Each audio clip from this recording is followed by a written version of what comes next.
तो आप सबकी मंशा मेरे भोजन में परिवर्तन लाने की है। जी हाँ प्रभु, और इसका हमारे समक्ष ठोस कारण भी है प्रभु।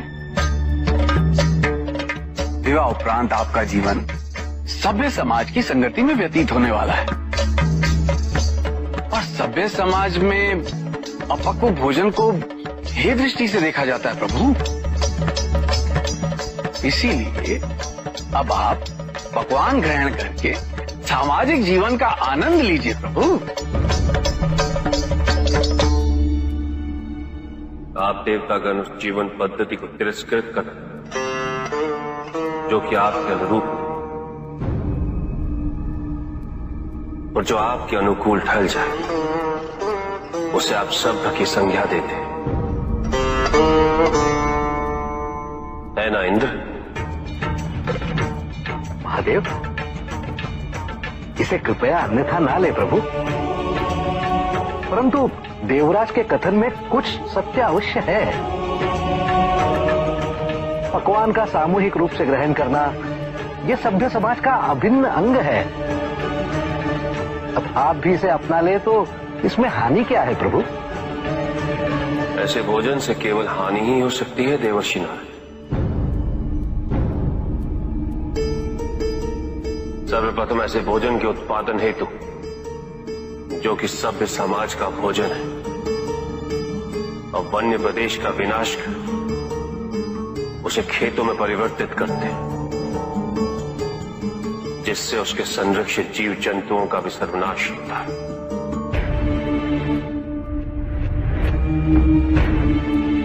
हम अपने शरीर का पोषण करने हेतु जीव जंतुओं की हत्या करते हैं,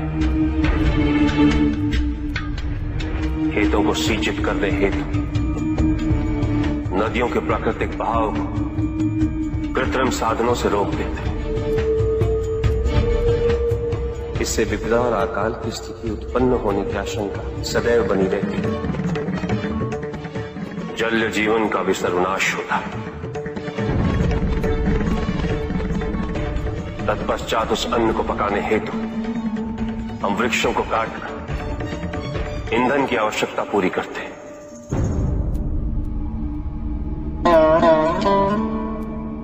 और पकाने की प्रक्रिया में उसके सारे पोषक तत्वों का सर्वनाश कर देते हैं। नहीं देवराज, अपने पोषण हेतु मैं अन्य जीव जंतुओं की हत्या कदापि नहीं कर सकता। यह असंभव है।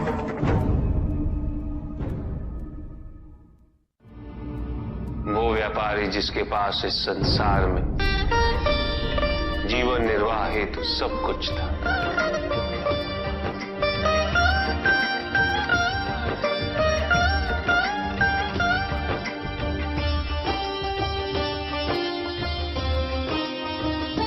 उसके पास घर था, छोटा था किंतु उसके परिवार के लिए पर्याप्त था। उसके छोटे से परिवार की आवश्यकताओं को पूरा करने हेतु भोजन और धन की भी कोई कमी नहीं थी, किंतु व्यापारी सदैव और धन संपत्ति संचय करने की चिंता में डूबा रहता था। सब कुछ होते हुए भी वो सुखी नहीं था, क्योंकि वो यही सोचता रहता था कि उसके पास क्या क्या नहीं। एक दिन किसी ने उसे बताया कि नारायण के वरदान से सब कुछ मिल सकता है। धन के लोभ में वो नारायण की तपस्या करने निकल पड़ा।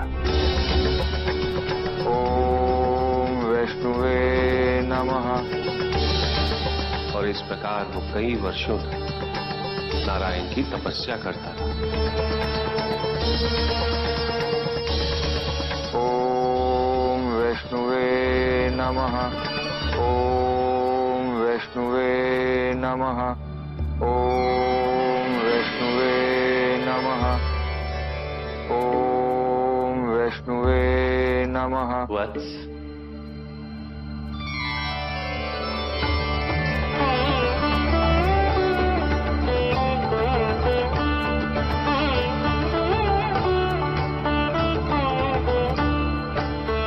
प्रणाम प्रभु।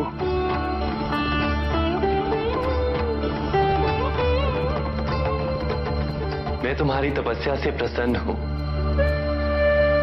मांगो, क्या वरदान मांगना चाहते हो?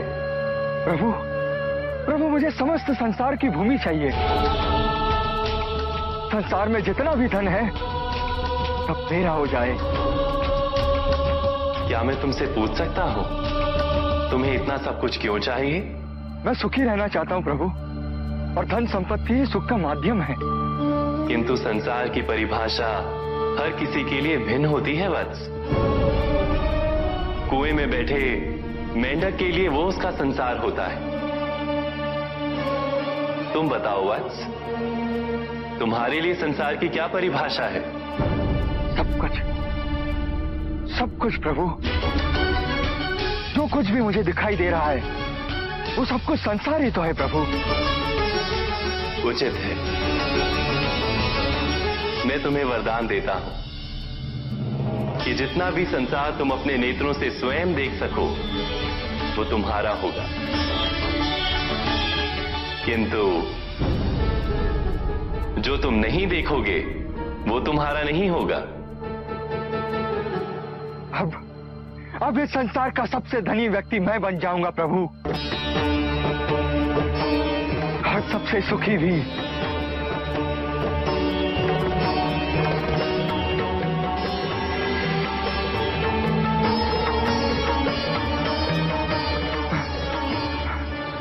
सब मेरा, ये सब भी मेरा। उसने सोचा यदि वो दौड़ के समस्त संसार को देख ले तो वरदान अनुसार सब उसका हो जाए। यहां से वहां, वहां से यहां, वो चारों दिशाओं में भागने लगा।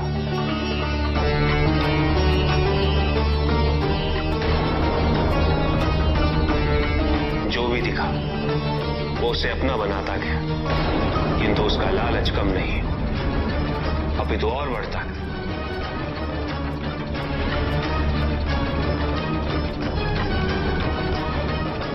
निरंतर भागते रहने के कारण शीघ्र उसका शरीर उसका साथ देने में असमर्थ हो गया।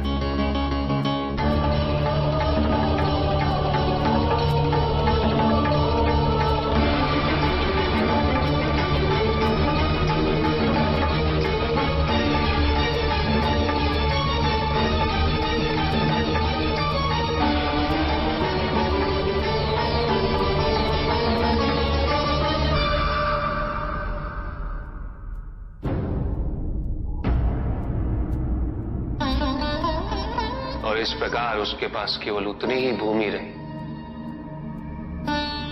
जिस पे उसका मृत शरीर पड़ा हुआ था।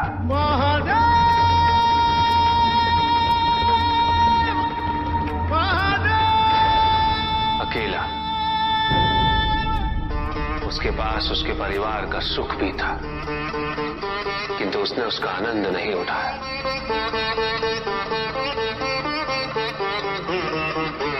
इसलिए सुखी जीवन हेतु धन की प्रचुरता नहीं, अपितु अपनी इच्छा और आवश्यकता में अंतर समझना अनिवार्य है।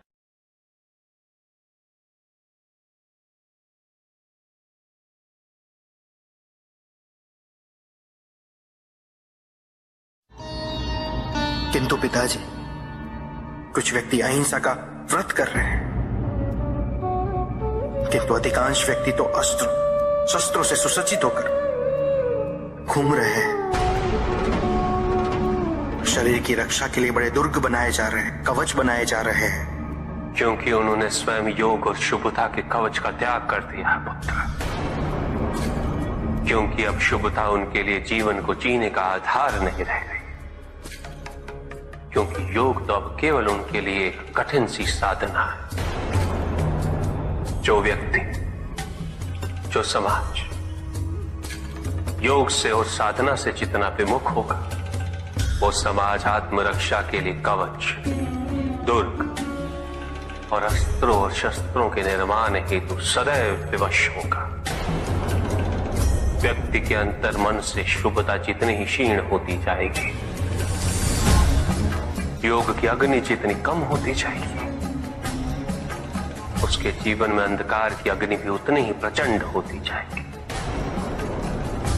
समाज में ऐसे अभिमानी और अहंकारी व्यक्तियों की संख्या सदैव बढ़ती रहेगी पुत्र। समाज में उतनी ही तीव्रता से युद्ध और अस्त्रों के अनुनाद की दिशा में अग्रसर होगा। किंतु पिताजी, जो समाज योग शुभता से विमुख होता जा रहा है, उन्हें कैसे लौटाया जाए? प्रयत्न चाहे एकमात्र किसी के भी धरातल पे चले। जब तक सृष्टि के किसी भी अंश, जब तक एक प्राणी भी शुभता और योग के द्वारा इस समाज को संचालित करने के लिए प्रयत्नशील रहेगा,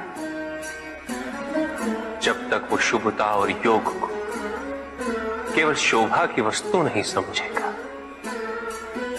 तब तक सृष्टि में शुभता की पराजय असंभव है पुत्र। तब तक योग, बल और शुभता का समापन नहीं हुआ। परिस्थितियां कैसी भी विकट हो पुत्र, अहंकार के अंधकार का आवरण चाहे कितना भी घना हो, आध्यात्म योग और शुभता का एक लघु दीपक भी सदैव उस पर विजयी होता रहेगा। मेरा एक कथन सदैव स्मरण रखना पुत्र, मन के हारने से हार और मन की जीत में ही जीत होती है। अपने मन से शुभता और योग को तुम कभी भी विस्थापित नहीं होने देना। 3 प्रकार के शरीर होते हैं, स्थूल, सूक्ष्म और कारण शरीर। स्थूल शरीर वो है जो हमारे अंग, उपंग, जो प्रत्यक्ष, जिसे स्पर्श किया जा सकता है, और सूक्ष्म शरीर अप्रत्यक्ष, जिसे आत्मा कहते हैं, जिसे स्पर्श नहीं किया जा सकता, किंतु उसकी अनुभूति अवश्य होती है। मृत्यु में स्थूल शरीर का अंत होता, किंतु आत्मा का नहीं होता, और आत्मा के चारों ओर एक शरीर और होता है, जो चेतन, अवचेतन और अचेतन मन का अवशेष होता है। अतृप्त इच्छाओं का और वासनाओं का कोश होता है, और यही तीसरे प्रकार का कारज निमित्त बनता है अगले जन्म का।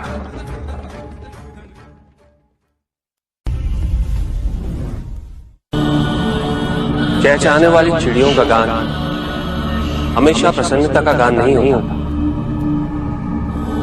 दुख, पीड़ा और मोह, ये सब अलग नहीं, एक समान। तुम्हारा मोह ही तुम्हारा दुख और तुम्हारे मोह का त्याग तुम्हें पूर्ण रूप से सुखी कर सकता है।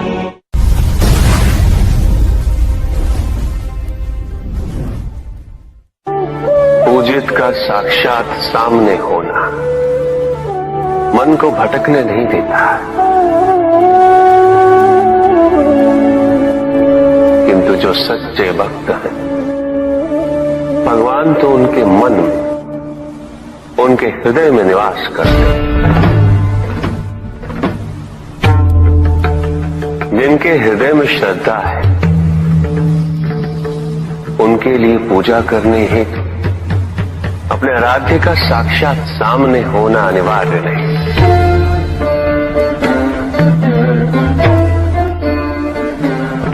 वो तो अपने मन के नेत्रों से प्रतिपल उनके दर्शन पा रहे हैं।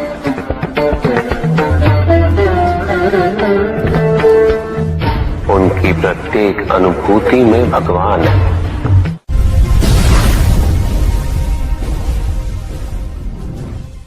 सत्य तो शाश्वत है,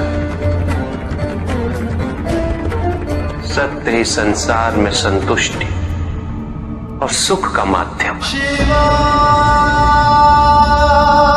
जो सत्य से विमुख हो वो सदैव दुखी रहता है। जिसने भ्रम का मार्ग अपना है वो आजीवन ढूंढता रहता है। किंतु विडंबना यही कि उसे ये ज्ञात ही नहीं कि वो ढूंढ क्या रहा है।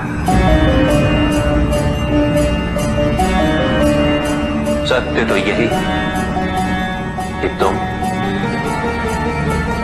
तुम एक दैत्य अंश हो।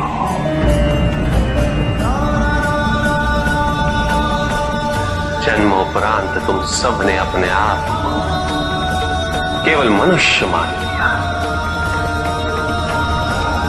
और यही विस्मरण तुम्हारे कष्टों का कारण है। तुमने अपने शरीर को ही सत्य माना। लोभ, भय, शंका, असुरक्षा, छल, इन सब को अपने जीवन का आधार बना लिया।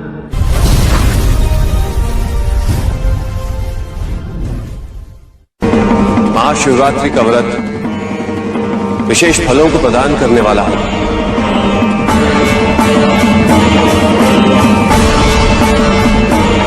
इस व्रत को रखने से पुरुषों की सारी मनोकामनाएं पूरी हुई।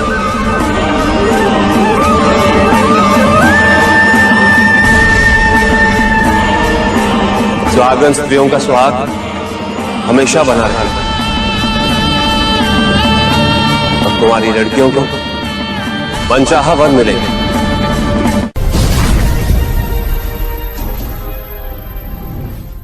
पुत्र और पुत्री में भेद करना